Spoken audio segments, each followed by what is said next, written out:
Honeymoon नैनी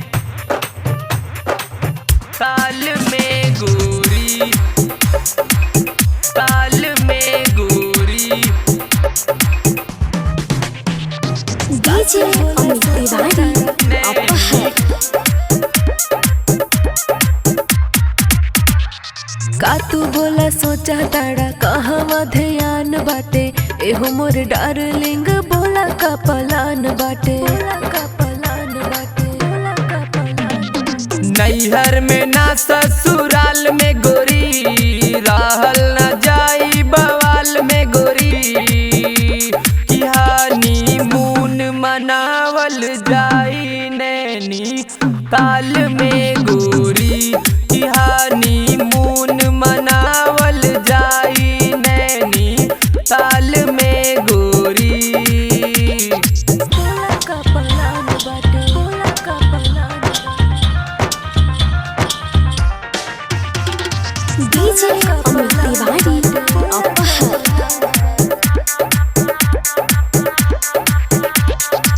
सुंदर वादी में सुंदर बदनिया, होई हो प्यार खूब चहकी जवनिया। बरसिए रनिया मोहब्बत के पनिया। मन बेईमान लगता तोहरे जान लगता। तहसील न जिला जवार में गोरी, रहल न जाई बवाल में गोरी। कि हनीमून मनावल जाई नैनी ताल में गोरी। कि हनीमून मनावल जाई नैनी ताल में गोरी। मन बेईमान लगता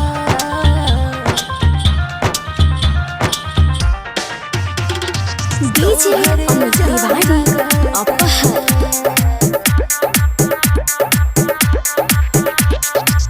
नैनीताल में मूड होई ताजा, आई मोहब्बत के डार्लिंग हो माजा। बोली हा तू राजा हो भर ले हप्पाजा। सुनी सुनी बतिया हो धड़काता छतिया हो। बीती समय मस्त हाल में गोरी, रहल न जाई बवाल में गोरी। कि हनीमून मनावल जाई नैनी ताल में गोरी। कि हनीमून मनावल जाई नैनी ताल में गोरी।